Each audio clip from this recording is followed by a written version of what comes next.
Hey everybody, I'm Steph. Hi, Michael. Today we're checking out Kutná Hora. The City of Silver Yes. from Czech Games Edition. Yes. This plays 2 to 4 players and has a box play time of 30 minutes per player.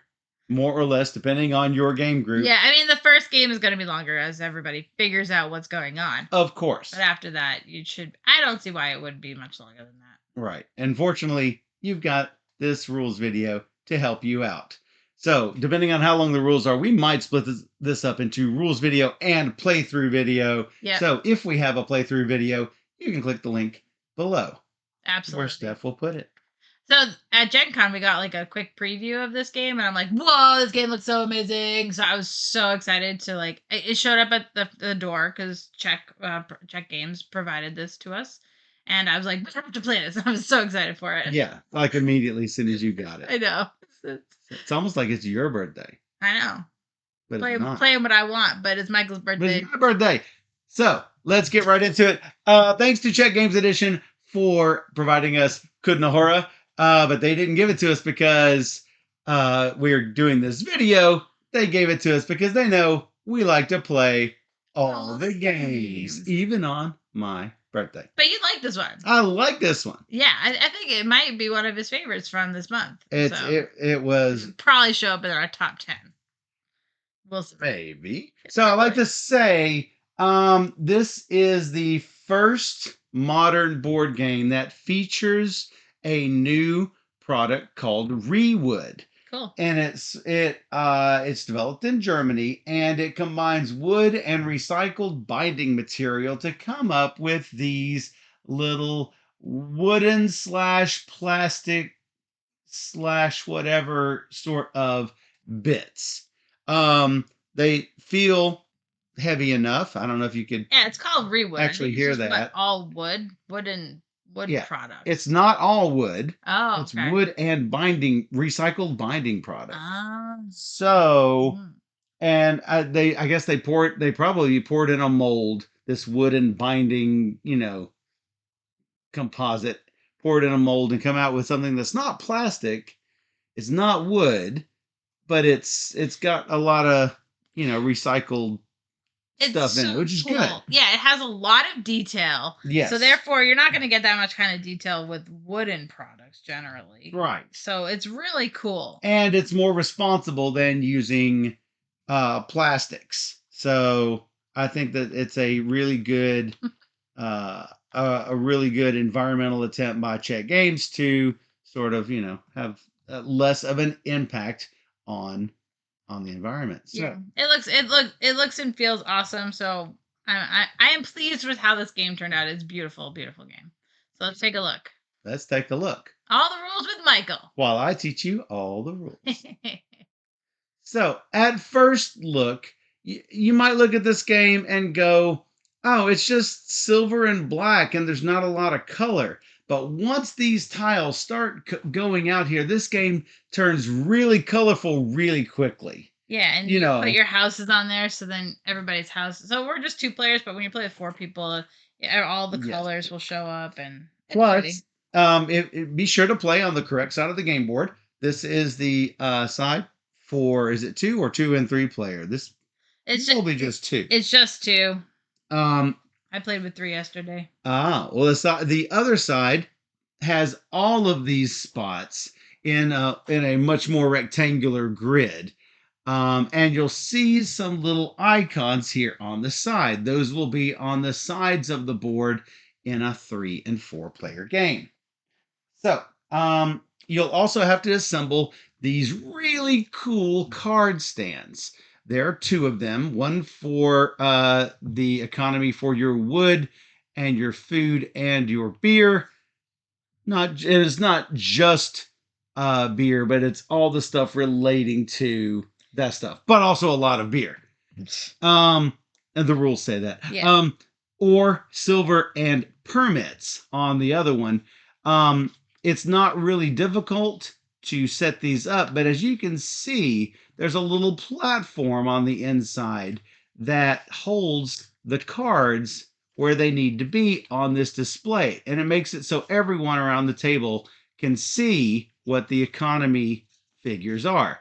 And it's really cool how things will change as you build buildings and as you increase in population or ore production or mining rather.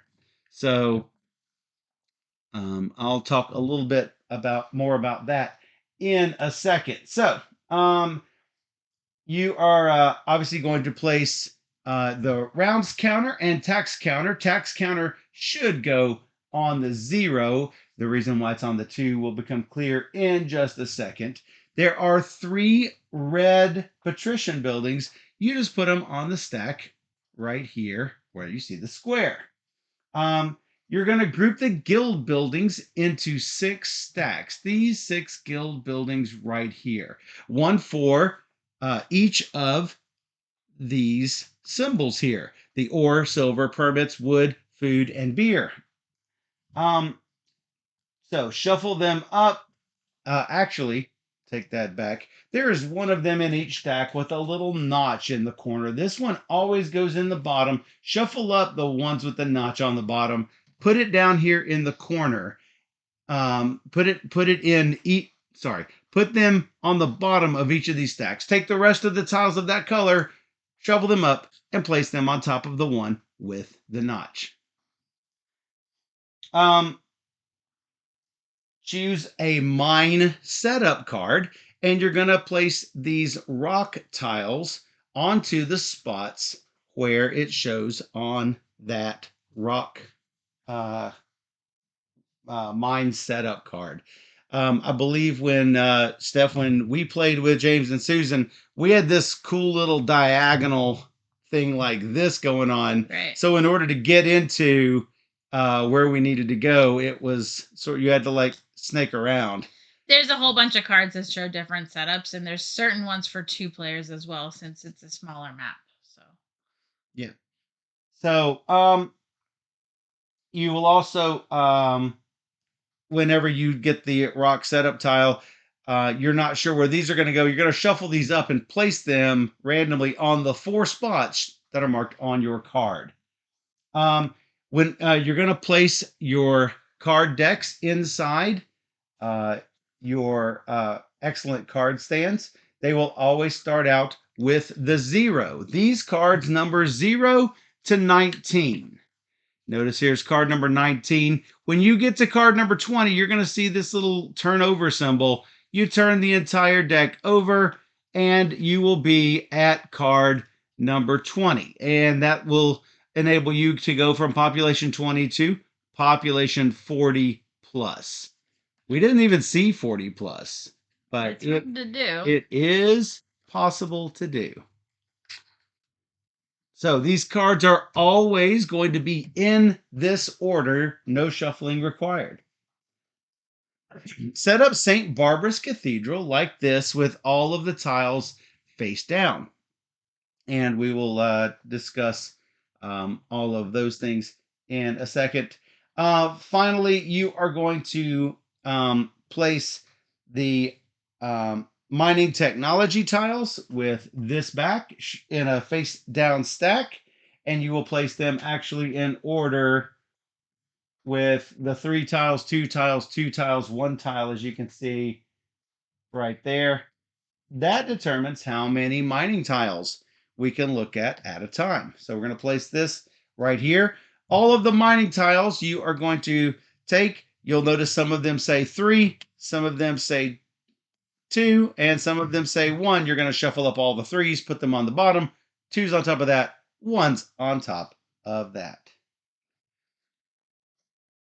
For player setup, you're going to set up your board just like this with your reputation marker on the 0 symbol. You've got 3 plot markers that'll mark plots on the map, and you are going to place your guilds right here. Your score marker is placed on the 0 spot, where Steph and I both have markers, and the starting player marker is this thing right here. So each player is going to belong to 3 guilds. There is a guild setup card that you will draw that depicts one set of guilds for each player. And what I suspect but have not gone into detail and looked at, is that I believe that they are going to start you out with 2 guilds from one set and one from the other, or vice versa, 2 from this, 1 from that. I don't think I've ever seen in any of the times that you or I have played this game someone have 3 guilds that relate to one set, one economic set. Well, now I'm gonna look. And now that makes you curious. It does. So starting with in reverse player order, starting with Steph, each player is going to choose one set. We've got them down here so you can see. One player has guilds for permits, food, and mining, and one player has wood and silver and beer. Steph, which would you like? I'll take the bottom one. Taking the bottom one. The last 2 games I've done the coal one, so. Now you don't need to keep them in this order. Starting with the starting player, we're going to put our guild tiles on our guild track. It does not matter the order particularly. However, that will give you access to certain things as you build the buildings for these technologies.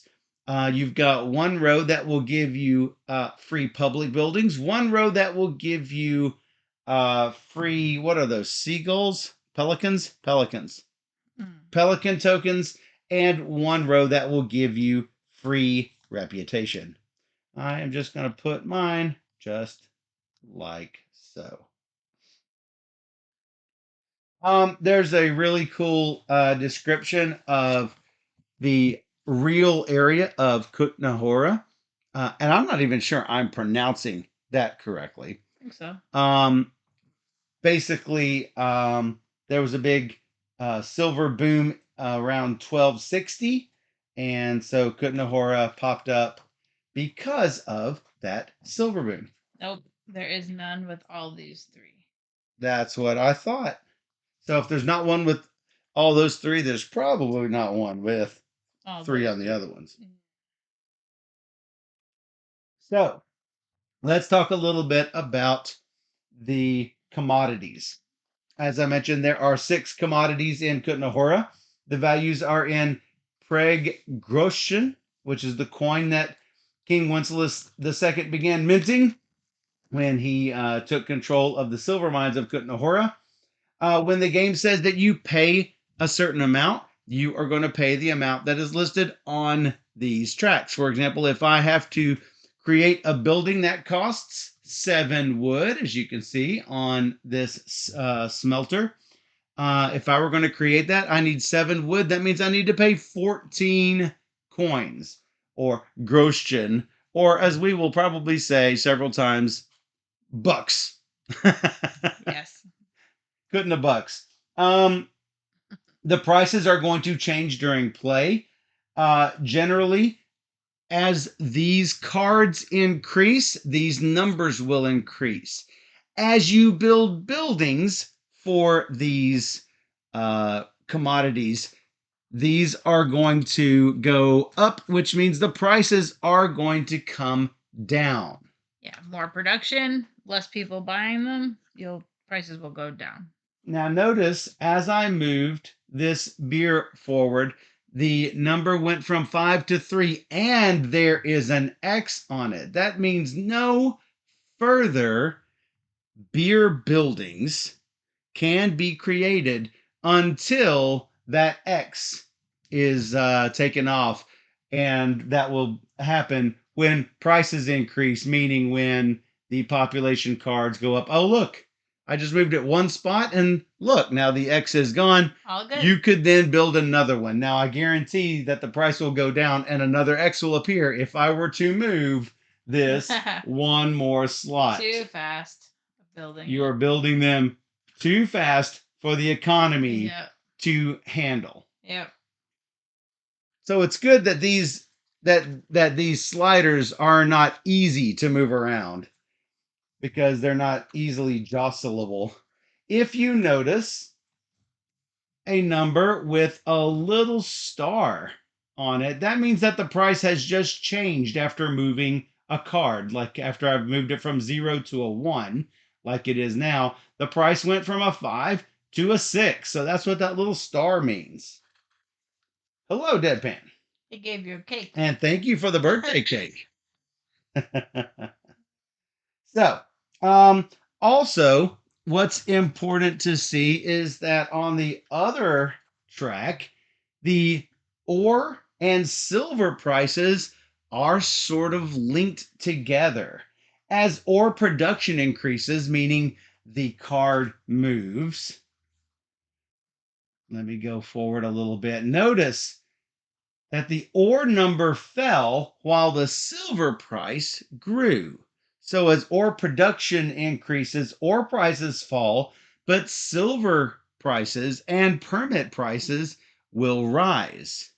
So, and as you build new silver places, ore prices rise, silver prices fall. So the economy is sort of cool how that happens like that.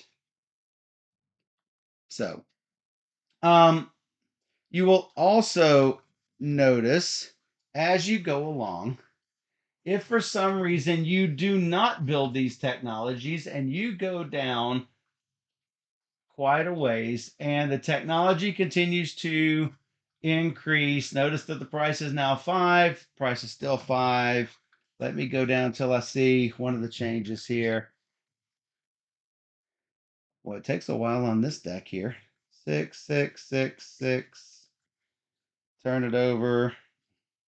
Here we go. After a while, the price will go up so far. I was actually looking at it down here. After this 6, you'll notice this little gavel comes down. That means that the government is basically going to build one of these for everyone. So you're going to take the top one of this type, which this is the blue permits ones. You'll take this blue permit, remove it from the game, and increase this by 1. So now the prices are 5 again, but the government had to come in and buy, build one of these for everybody because we were just too lazy or busy to do it. Too lazy. We are too lazy. So, also, it's important to note anytime one of these buildings gets built, you are going to, or purchased rather, or built by the government, you're going to take this whole stack, move it to the end, and move all of the other ones down. So I'll get into that more in just a second. Just know that anytime any of these building permits get or the building rights get claimed, the rest of them are going to move to the top of the stack. Now, Steph and I are not going to be bickering much on who takes what because we are all in different guilds. What the guilds means is that I am the only one to create blue, red, and black buildings. Steph is the only one to create brown, orange, or silver buildings. In a 4-player game, obviously there'll be overlap, so you're kind of be fighting for those buildings. Correct. So, the player with the starting player marker takes the first turn, as I mentioned, and play is going to continue clockwise until each player has taken 3 turns. On your turn, you're going to choose one of your 6 action cards and play it. Actually, it says choose one and then do one of the 2 actions on it, but you're going to play 2 cards for your first and second turn. On your third turn, you're going to have 2 cards remaining. Of those 2, you're only going to choose one of those 2 cards. For example, I can do this in any order I want. I could choose the rights action and then the plot action, giving up my income and building actions on the bottom of this card. So that was my first turn. Then you would go. Then I would do 2 more, maybe this mine and St. Barbara Cathedral. And then you would go, Steph. And then for my last action, I can choose one of these 4 sides to do. So, and then the other card would just be discarded. And then I'm going to get all of these cards back for the next round. Notice there's going to be 1, 2, 3, 4, 5, 6 rounds, and the game will end. It's going to be fewer rounds with certain player counts. I remember when we played a 4-player game with James and Susan, it was only 5 rounds. How much was it with 3 players? Same? 6. It is 6 like it is with 2 players. Just like this, yeah. Excellent. Everybody got to go first once. Twice. Yes. So certain things are going to happen at the end of the round as shown on the rounds track. You'll notice primarily what's going to happen is taxation. Also, between rounds 3 and 4, we're going to put these red tiles out into the marketplace. They're going to consume this final spot here, and then they're going to be in the rotation just like everything else. Public buildings. Yes. Red patricians. That's what I'm talking about. The patricians might hand out points at the end of the final 3 rounds. You'll notice the patrician scoring here. That is this area of the game board. So that's the end of rounds 4, 5, and 6 will score bonus points, depending on if anyone has sponsored those patricians to sit on the council. Mm-hmm. So then we're going to take all of our action cards back in our hand. The starting player marker will pass, and then we will continue from there. How much money do we start with? 45? You get 40. I get 41. Oh, that's right. I forgot to mention. First player, 40. Second player, 41. Second player, the third player, 42. Fourth player, 43. Printed on the board. Printed. Right there. Oh, look at that. I didn't even notice that. So, how do you win? The player with the most points wins, as usual. And the rules actually say, as usual. Yes. You're also going to get lots of ways to score points during play, but I did mention the patrician scoring at the end of the last 3 rounds, and a large amount of points will be awarded at the end of the game. So, basically what you're trying to do is you are trying to match up the dots on the upper left portion of the card with the dots that are on the board and on neighboring buildings. So it would be good if I built this building next to things with blue symbols and silver symbols. So, and they don't even have to be my buildings. I could place this here and I'm next to one silver symbol right here. Or I could place it up here and be next to a blue symbol. Or maybe I can place it next to somebody else's building that has blue and silver symbols. Notice if I were to place it next to St. George's Cathedral, there are 2 blue symbols and 1 red symbol on this card. So it would be good for my tile here, and it would also be good for my red tiles that I might put next to it. Because notice I can also build red buildings, and those tend to have the red symbols on it. So that's one way that you're going to be able to score points. Each matching dot is worth 1 point at the end of the game. You can also score points for building in the mines. Notice these stars down at the bottom.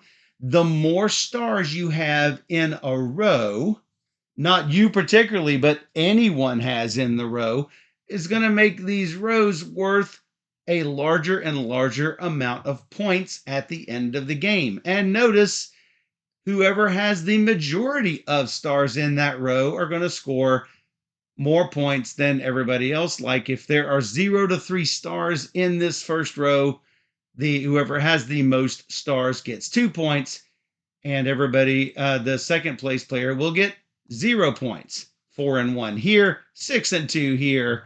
If there are ties, then both players get the larger amount, and there is no following place. So I think on the other side of the board, there are 3 places, first, second, and third place.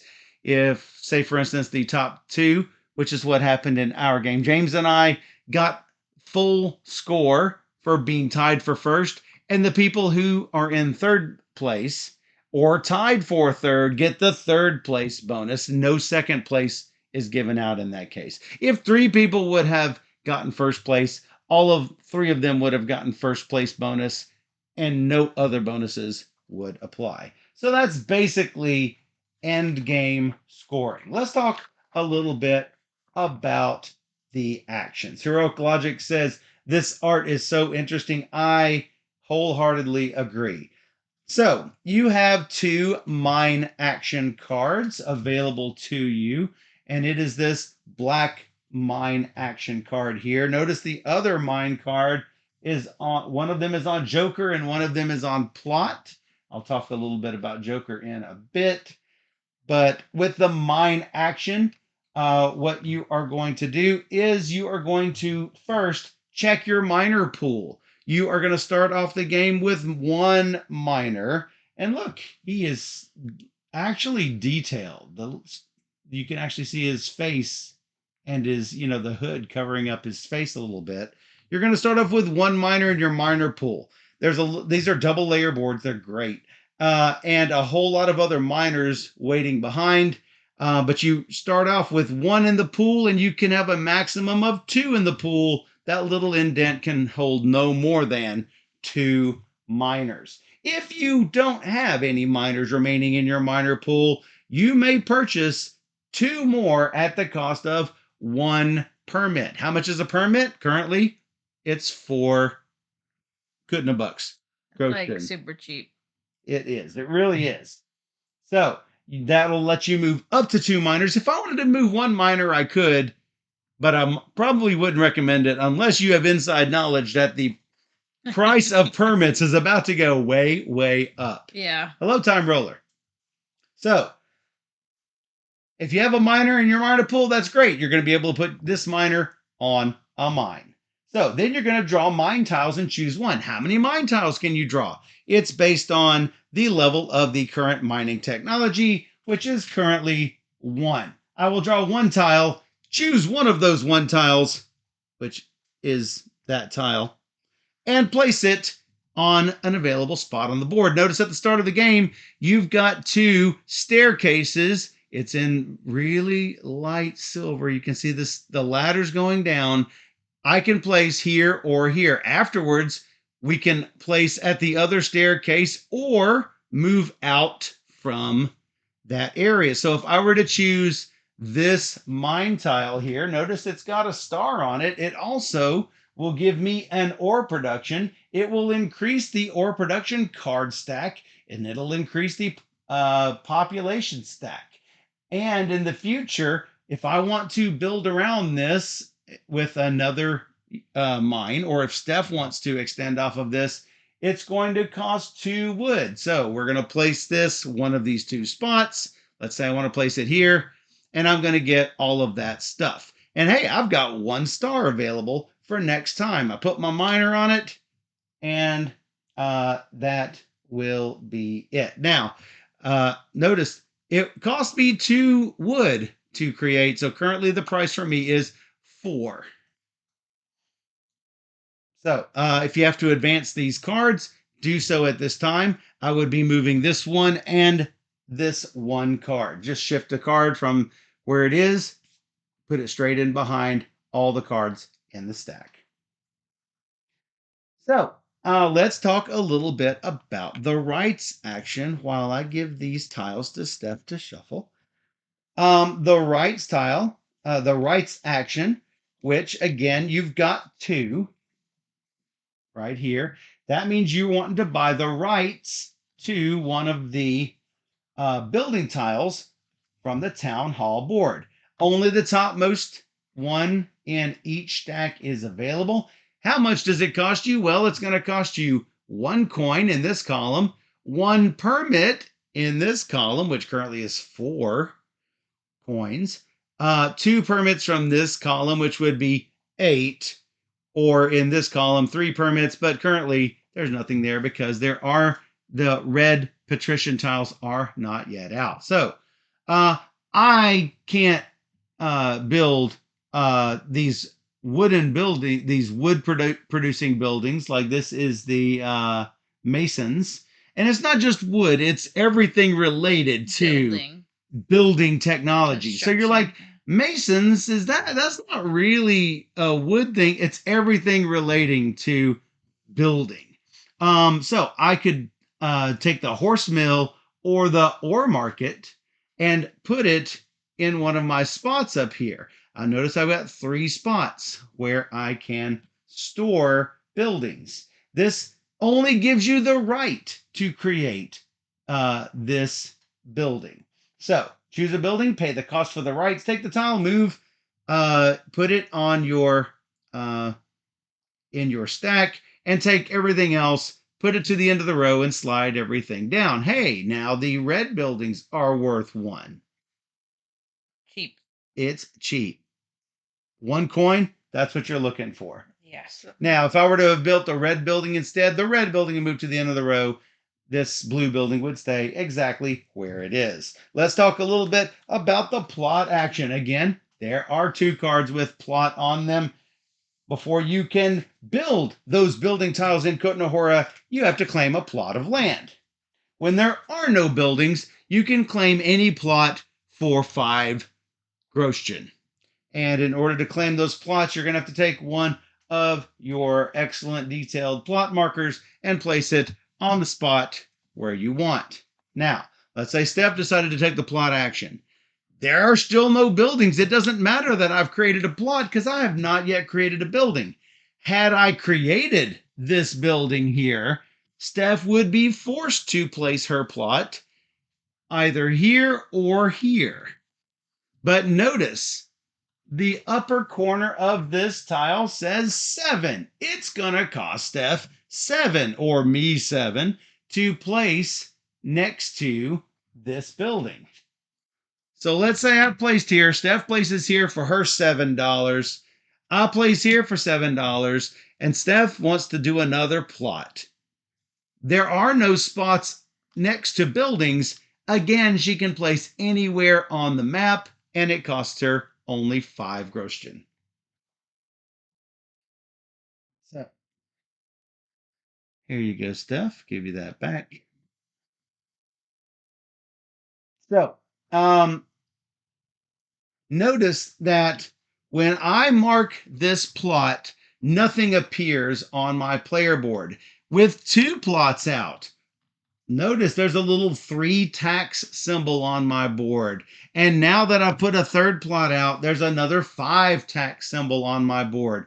Those are cumulative.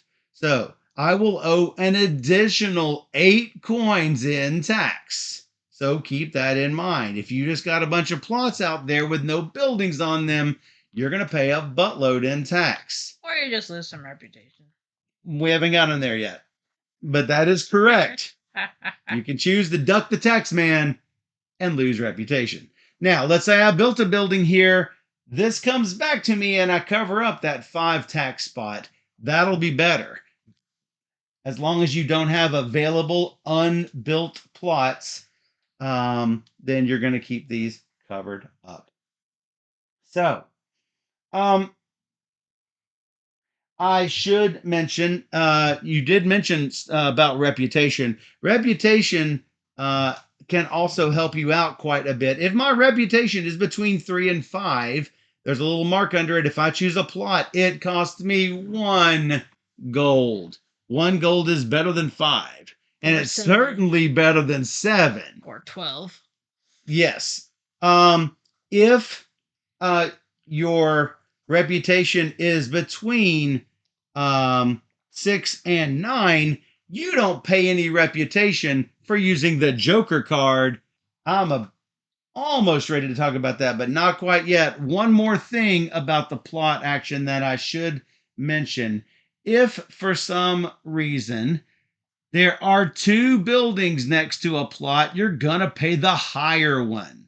And that's the same thing with the mine action. If someone has built here and here and someone wants to play a mine in between, you're going to pay the higher one. If this one was 2 wood and this said 3 wood, you're going to pay 3 wood. So keep that in mind. I will let Steph shuffle those up for me. I don't think I have any more actions to do with that left. Finally, we have the building action. Again, there are two. Choose one of your plots in Kutná Hora, put the plot marker back, take one of your building tiles, pay the cost in wood, resolve the effect shown on the tile, and turn the tile face down. So let's say I've got these tiles turned over in my hand, Steph. Let's say I do this. This says that I am going to get 3 permit production. So I'm going to put 3 on the row that corresponds with my permit little tab here. So now I can do 3 permits when it comes time for me to take income. The blue little permit marker is going to go up 1 spot. Hey, look, permits now cost 2 instead of 4. Yeah. And I can build no more permit buildings until ore production goes up. Then increase the population card by 1, which we would do. Steph's doing that right now. And then turn the tile face down. Look how beautiful that looks.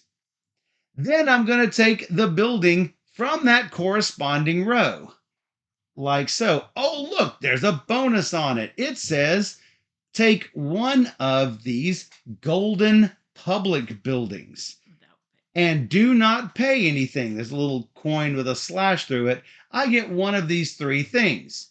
And let's say I take this coal the coal market, and it was up here on the 1 coin spot.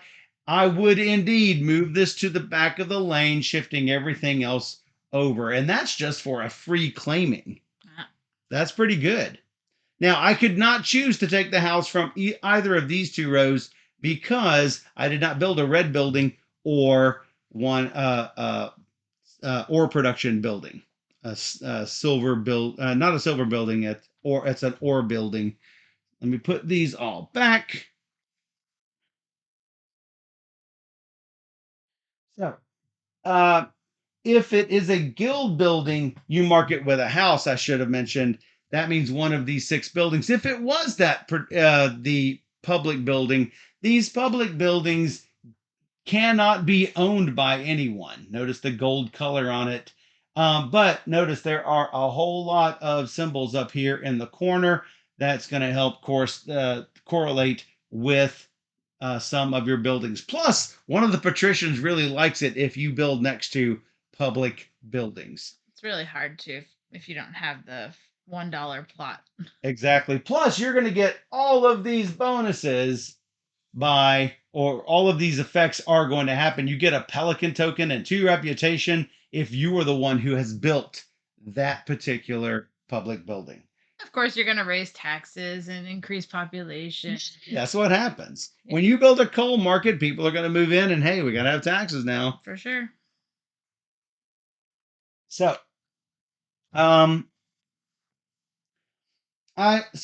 most of the guilds are fairly straightforward. They will give you some amount of production. The Miners Guild will increase your ore production, but more importantly, it's going to allow you to it's going to allow everyone in the town to be able to mine for ore more efficiently. So, what you are going to do is to, let me show this one here. This says, take one of the mining buildings and put it into play without paying a cost and increase your ore production by 1, and then move the ore production and population cards each up by 1. So what these do, this is always the very first ore production tile. Flip it over and it says it's a star and it lets someone build next to it for 1, but you then put your little, you will get to put one of your miner guys on it for free.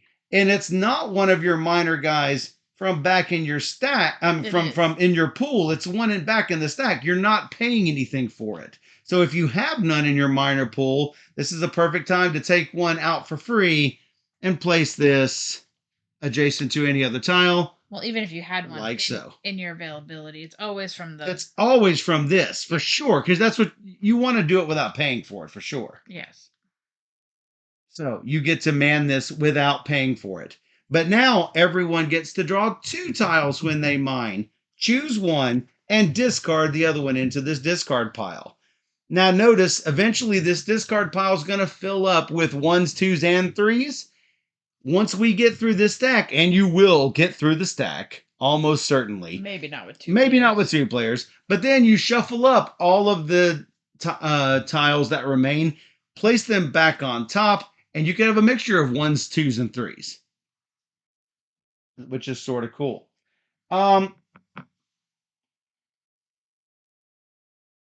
Let's see. Notice that the public buildings will each put a patrician into play. We've got the patricians off to the side over here. If I were to put this coal market into play, this yellow patrician will get placed over here. And I'll talk a little bit about why I even care that these patricians are over here in just a second. They don't go into these slots yet. That will happen with the income action. Hey, that's what I'm going to talk about right now. There are, how many income cards do you think there are, Steph? Probably 2. Probably 2. Hey, guess what? There are 2 income cards just like that. This is the only way that I know of to get coins in the game. How many coins are you going to get? Well, it's going to be based on the production of everything in your city and how much you're producing currently. So, yeah, it even says this is the only way to get more money. So, I'm going to look at my board. It looks like, hey, I got 3 permits. Permits are each worth 2 each. I'm going to get a whopping $6. That's not a lot. And you're going to score for your food, and you're going to score for your ore. Notice that there's actually 2 columns for ore. The reason for this is one column is for the ore buildings. One column is for the ore you get for mining. Steph has no place to do ore building for mining, for buildings, but she can get it for mining. Both of these together are both ore. You don't necessarily have to keep them separate, but we usually do just to keep all the math straight with ore from buildings versus ore from mines. You do have 2 extra production tokens that you can place on your mat in case one of these goes over 10. I have never seen a production over 10. I got to 10. You did? Nice. Yesterday. Did you? So that would be 10 plus 3 permits. That'd be 13 permits. That would be something fantastic to have. So just keep in mind that's what your extra little production things are for. And then you can pay also in addition to taking money, you can pay 10 coins to put one of the patricians to the council. So look at the patricians that are available. Currently, only the yellow one. I could pay 10 coins to put this patrician into play, which will give 2 bonus points for every, if you've got 1 miner in each of the 4 rows, you're going to get 2 points. If there were 2 of these yellow patricians, you would get 4 points if you have miners in every row. The other patricians that are available, if you've built a column of houses on your board, if you have spent 2 of these pelican shields, notice it's pretty purple on one side and it's shiny silver on the other. Spent means they are silver side up. Finally, if you have, for every building you have next to a public building, you're going to get 1 point. Hello, nerd shelves. So keep in mind that's the only time you can spend $10 to move that over is when you take the income action. So the next to last action is the St. Barbara action. How many St. Barbara cards do you think there are, Steph? 1. Oh, yeah, there's not 2 on this one. There's only 1 St. Barbara card. The Brotherhood of Corpus Christi, who are basically, they're the Pelican token guys. They want you to spend a pelican token, turning it from its purple side to its blue side to take the St. Barbara action. And if you do that, if you have one to spend and you spend it, then you get to resolve the current St. Barbara tile. Notice down in the far corner down here, you might not be able to see it, but there's a number 1 right there at my fingertip. That is the first one that will get resolved. These will get resolved from left to right on the bottom, from left to right on the second row, and then this top tile will get resolved 11th, which is last. So, And ongoing after that. yes. So, you will get to resolve the current Santa Barbara tile without imposing any taxes. Notice there's a check on the top and an X on the bottom on this little tiny icon right here. So you'll get to take 2 reputation and nobody gets taxed anyway because it's a 0 down here. But you'll notice some of these abilities will cause you to have to pay tax if for some reason this gets put into play without you creating it with the St. Barbara action. There are some cards that say do the tax effect, not the Saint Barbara effect. Finally, there is the Joker. The Joker is right here. You can take any of the standard actions, any of those that we have mentioned before. However, to use it, you must give up 1 reputation, unless your reputation is 6 or higher, in which case you don't lose any reputation for using that Joker token. And let me tell you, it's very hard to get that back. It's super hard. So good luck with that. Hello, Dutch Yoda, raiding with a party of 5. What are y'all doing? What were y'all playing? Thanks for that raid, Dutch Yoda. So, I've already mentioned everything on the economic adjustments track, and I think I've already sufficiently talked about, well, I've mostly talked about reputation. At the end of the game, don't let your reputation go down far too low because you're going to lose points at the end of the game. Hey, if you're way down here and you lose reputation, you're going to lose 2 points for every reputation point that you cannot pay.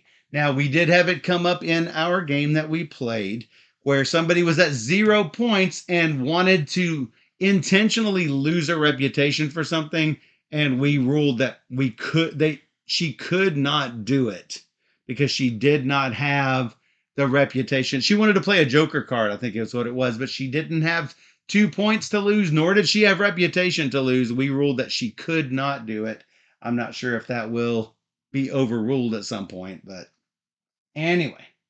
I'm playing Arborea. That's really cool. For some reason, I thought you could go negative in this, but I guess not. Well, there's no negative spots. I'm not sure. Right.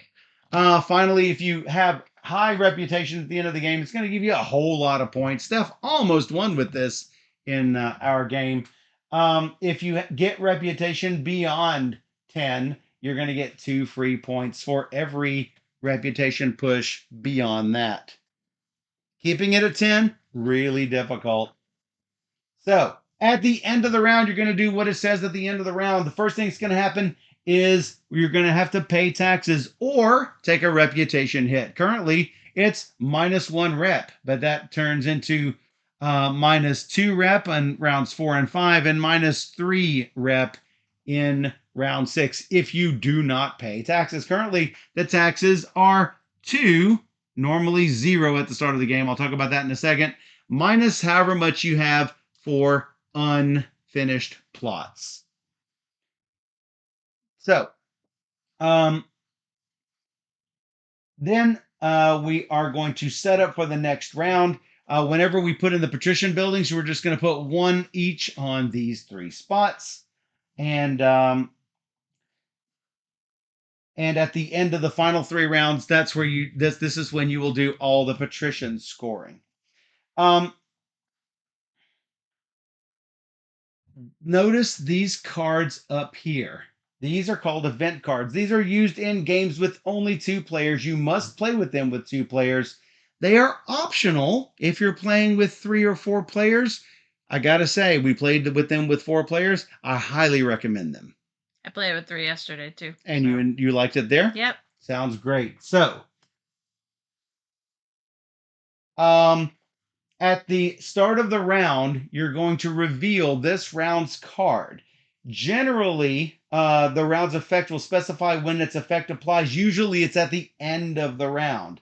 Some events also advance the population deck or the ore deck. That occurs at the end of the round before taxes and patrician scoring.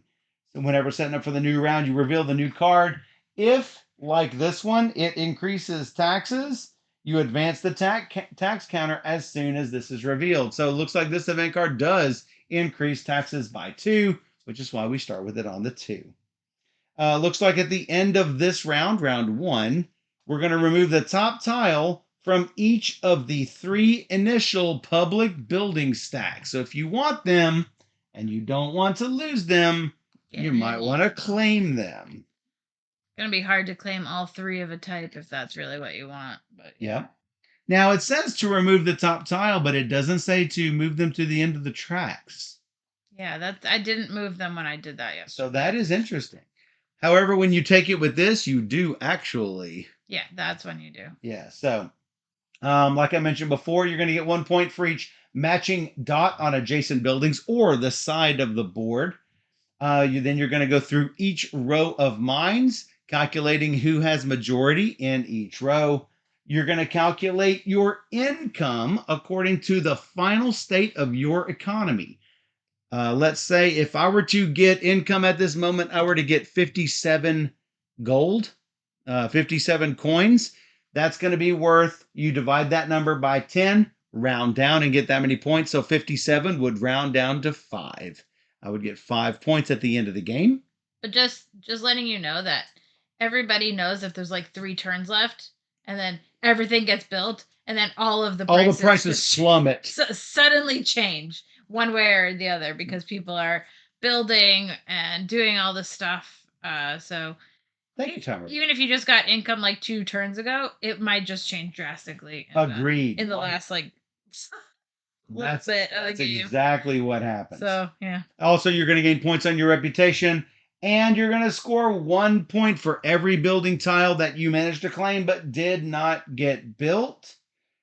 You will score 1 point for each claimed plot that you did not build on, and you will score 1 point for each purple pelican token that did not get flipped to the silver side. And most points wins, breaks ties in the play. In favor of whoever has the most money left. Yeah. That should do it. Components on your board are limited. If an action needs a plot marker, a house token, or a minor figure you don't have, you can't do it. Patrician tokens, obviously limited to 3 per counter because there are only 3 buildings with each of those. So there's 1, 2, 3 yellows, 1, 2, 3 greens. So there's not that many of them to place out. The pelican tokens, which are these, and the coins are not intended to be limited.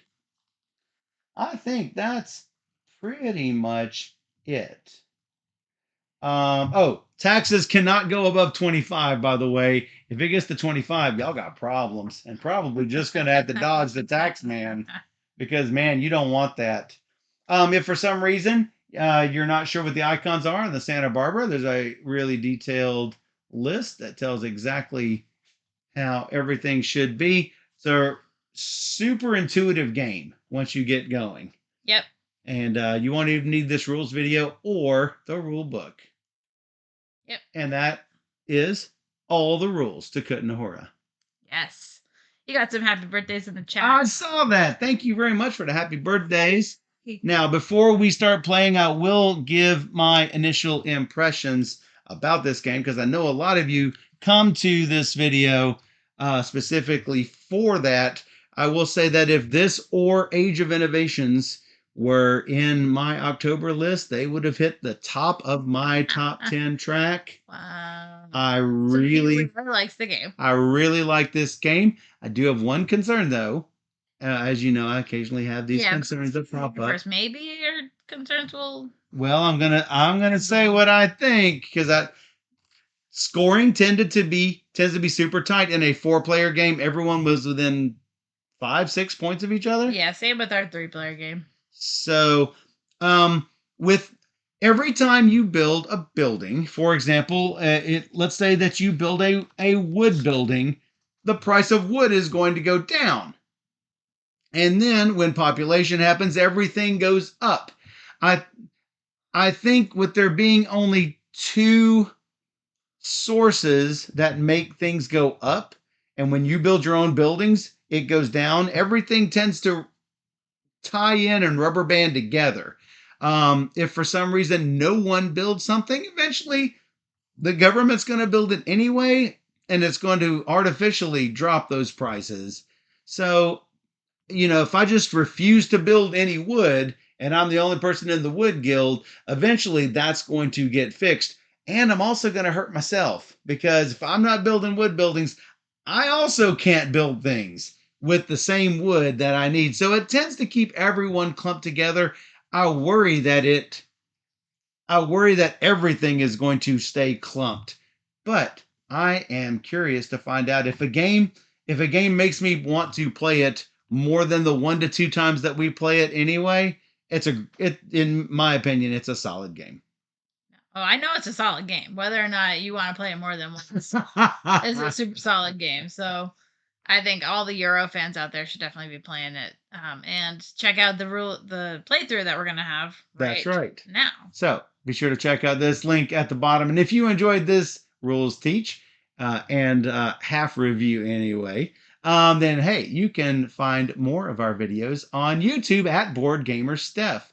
You can also join us on Twitch every Wednesday and Sunday night at 5 p.m. Central, where we stream 3 games or more every single stream. So come join us on Twitch where we play all the games And for those on Twitch, we have a playthrough coming at you right now.